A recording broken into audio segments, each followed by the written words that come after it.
We're here looking at the Brown Driver Briggs, the BDB, on Accordance Bible software.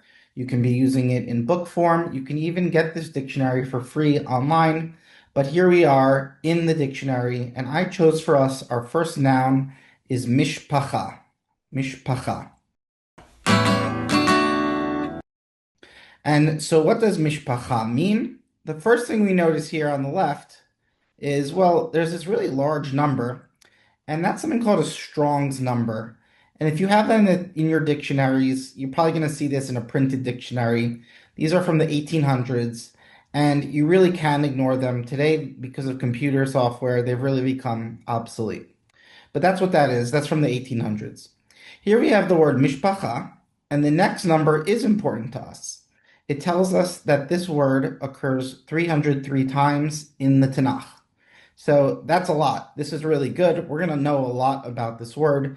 We're going to get a good feel for it. Next, we have the N, which is our noun, and the F, which is feminine.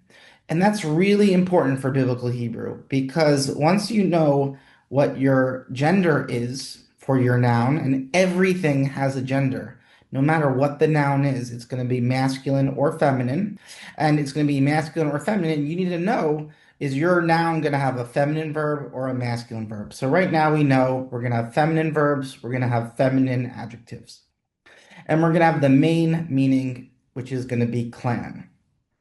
Next, what we'll have is something in parentheses, and whenever someone puts something in parentheses, you should definitely feel comfortable ignoring it. These are just telling you to look at some articles or books from the 1800s.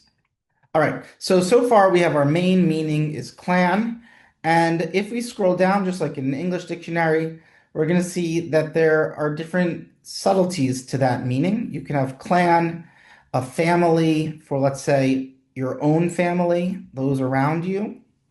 If we scroll down, we're going to get a different meaning, which is going to be a tribe. So you have your family within the tribe, and then your tribe itself is going to be a family. And then if we scroll even more down, we're going to see you are going to have even larger, it's going to be people or nation. So these are going to be your main meanings for any noun. You'll have multiple options and different verses where it will tell you where you should take a look. But we get the meaning. We don't need to look at those verses. This is a pretty simple noun. Really no curveballs here. So we're just going to go through the rest of the information, which is not about the meaning, but about the form. And so let's take a look. After that parentheses, we get to ABS. ABS stands for absolute, which means your pristine form, the way you want to encounter it when it's just by itself. And then we see over here the letter mem with a little chipchik. And what it's telling you is it's the same as this, mishpacha. So this is your absolute form, and they give you a verse. Let's take a look. Amos 3:1. Over here we see kol hamishpacha, all of the family. Mishpacha here appears just as it does right here. Family, family. That's what that is, a pure form. Everything is nice.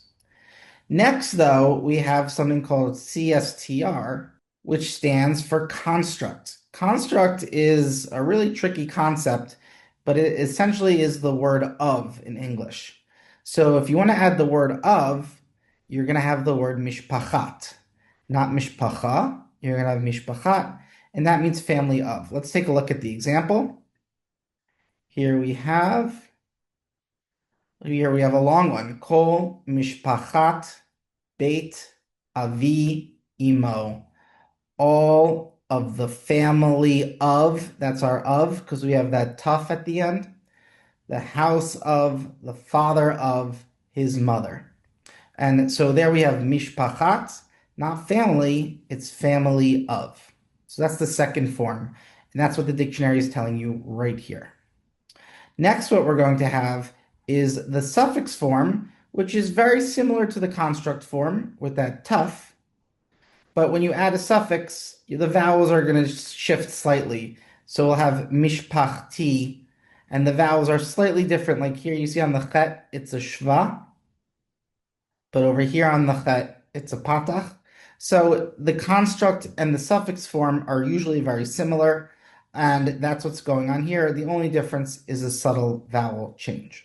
All right, so we have just gone through the absolute form, your regular. We've gone through your construct form, your of, and even your suffix. Then what we're going to do is do it all over again, but for the PL, which stands for plural. So now let's take a look here. Mishpacha, I picked for you a really regular noun. It follows all the standard rules, and so since it's a feminine noun, the feminine plural is going to be ot, right there. So let's take a look at the noun that they're going to show us, Nahum. That is an interesting place to find a noun. Let's go to the book of Nahum, and what do we have? Umishpachot, and families. Umishpachot, and families. That's what it means. That's the absolute form of the plural. Then what we have is CSTR, which we know means construct. And there's a slight difference. Instead of here, we had mishpachot with a kamatz, pa. Here we have mishpechot with a shva. So mishpachot means families. Mishpechot means families of. And let's look at our next example, again from Amos. Let's see what they have. Mikol mishpachot ha'adama. From all the families of the land, the earth, all the families of the world. And so here we have families of, just like we had before, but it's in the construct. Next, they show us a suffix form. And over here we have a lengthy suffix ending. Mishpechotehem. Let's see the verse. Over here we have lemishpechotehem. Now I always tell my students, you might think the longer the word, the more difficult. The exact opposite. In Hebrew, the smaller words are more difficult. It's the longer words that are easy because we can break things off. So the hem means there, the le means two, and or four. Mishpachot, we already know mishpachot means families, and that yud is the suffix ending form for a plural. So we have the plural ending, so it's for their families. Or in this case, it's actually according to their families. Lemishpechotehem yatzu min hateva. According to their families, they left from the ark of Noah. All right, so this is a pretty standard noun. We now know what we're looking for in terms of meaning as well as in terms of form. Now, this is when you're actually looking for, you get stuck, you want to go to a dictionary. But if you're just like studying vocab and you want to perhaps beef up your biblical Hebrew knowledge, you might want something a little more quick and to the point. And so this is what I actually published, is the Biblical Hebrew Vocabulary Card. And this is a really shortened document here. It's 1,600 of the most common words in the Biblical Hebrew in the Tanakh. And let's take a look how our noun looks on the card. So here we have mishpacha. And what do I have? I wrote N-F, a noun feminine, and it means family or clan. That's your main meaning. For the other meanings, you're going to want to go to the Brown, Driver, Briggs. Now, I don't give you the plural forms. I don't give you the construct forms because this follows all the standard rules of Biblical Hebrew. This is a feminine noun, so in all likelihood, the plural is going to be mishpachot, and that's what it is. And we know what the construct is going to be, mishpachat. So all these different rules are going to kick in and apply to this word, so I don't need to write a lot more.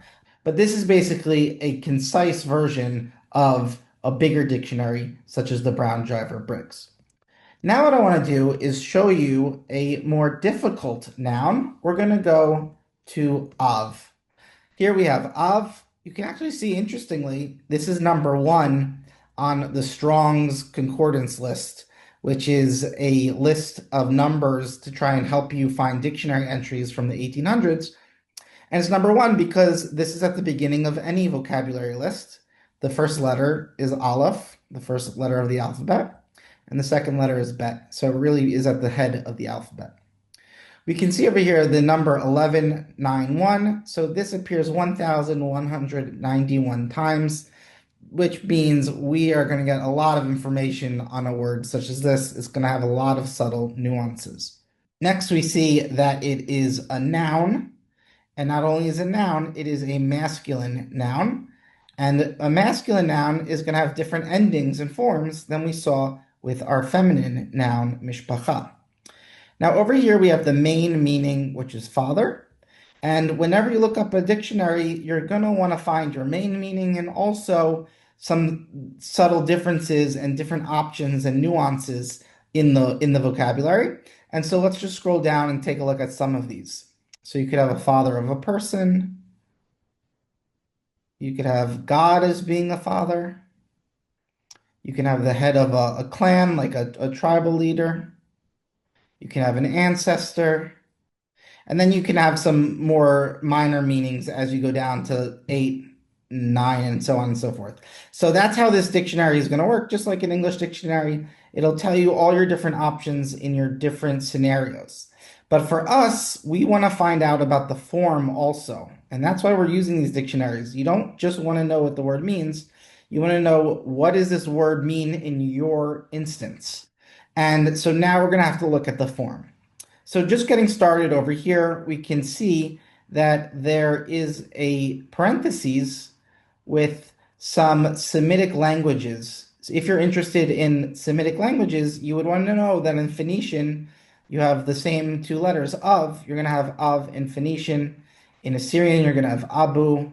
In Aramaic, you're going to have Abba. Even in modern Hebrew, is going to be Abba. And so these are going to help you. In a case like this, it's not going to help you a lot, because you are going to know most of what you need to know from the Tanakh itself. You have 1,191 instances. But let's say you had a word that only appeared once or twice, and you're not exactly sure what it means from the context. Then the Arabic and the Akkadian and the Aramaic are going to help you, and the Syriac, they're all going to help you a great deal. But we're not going to be needing that. We're going to now move into the Tanakh itself, and we see that this is the absolute form, is of, right here, just like we had right there. So that's your absolute form. Let's take a look at an example. Over here we see in Genesis, Hayesh lachem av o ach. Do y'all have a father or a brother? And of is a father. Next, what we're going to see in the construct, that this has a different vowel. Instead of the kamatz under the aleph, this is going to have a patach under the aleph, and it's going to be father of. Let's take a look. V'hayita la'av hamon goyim. And you, Abraham, will be a father of a multitude of nations. You're a father of. That's what av is, and that's why there's that patach vowel right there. And we know that from our dictionary that that's in the construct. If we move on, we can ignore anything in these parentheses. But if we move on, we're going to see that you're going to have avi, another construct form right here. And this is now why I picked this noun. This is a weird thing to have. There's no reason to have a yud on a noun, a masculine noun, in the single construct state. It's extra. It's not really there serving a purpose. So instead of, we also get avi, father of. Let's take a look over here at an example. Hu haya avi yoshev ohel umikna. He was the father of one who dwells in a tent and with cattle. So it means a shepherd. He was the father of the shepherds, or even you could say the Bedouin. And then we're going to see the suffix form over here, avicha, your father, and notice that yud. In any other noun, that's going to mean plural, your fathers. But here it doesn't mean your fathers, it just means your father. Let's take a look at an example. Umi beit avicha, and from the house of your father. Not your father's, the house of your father, mi beit avicha. Now, those are all the singular nouns. Now we're going to take a look at the PL, the plural, and we're going to see something very unusual. Av is a masculine noun, but its form in the plural is gender switched. It looks feminine. It has the ot ending. There's nothing more masculine than a group of fathers, but the way you say fathers in Hebrew, it looks pretty feminine. Avot, right there. And it's not only in the absolute form, we also see it in the construct form that it's going to have that ot ending. Let's take a look at this example in Exodus, where here we see Ele Roshei Avot Halviim Lemishpachotam. These are the heads of the fathers of the Levites according to their families. And guess what? Lo and behold, we have right here the word we learned before, mishpacha. Mishpacha means family. Here it's mishpachot, and it's in the construct to the suffix according to their families. So here we have avot in the construct. So these are the heads of the fathers of the Levites, fathers of avot. And then we're going to see over here some forms that you're going to have with your suffix, like over here, avotehem. Now, the first example that we looked at, mishpacha, followed all the standard rules, but we already see that the noun of, father, does not. And so on my card, what I try to do is tell you this in very shorthand ways. So over here we see of, father, that's your main meaning, noun, masculine, father. But over here, what I tell you, if you see that hyphen in Hebrew, that's a makef. That means when it's in the construct, it's not going to be av. Well, it could be av, but it's going to be something unusual, avi. You're going to get that yud there, that unusual yud. So be on alert that that yud is the construct. It's not anything plural. And then I have in parentheses that we have an abnormal plural, which is avot. Fathers, but it looks very feminine with that ot ending. So this is how you would use a biblical Hebrew dictionary. It doesn't matter if you're using the Brown Driver Briggs. There are a number of other dictionaries out there. Some of them online, others not. But the main point is that a dictionary is not only going to tell you what the word means, it's going to tell you how you should translate it according to its form. So what form do you have? The absolute, the construct, the suffix form, all of these are going to be helpful for you to translate. If you would like to study biblical Hebrew, you should come to our program at the Jewish Theological Seminary, where we are teaching 5 levels of Hebrew at any given time, whether that's I need to learn the alphabet, the aleph bet, or I'm an advanced student, I just want to read with other advanced students together. We have everything in between. You should come check that out at the Jewish Theological Seminary. Otherwise, thanks for watching, and I look forward to seeing you soon.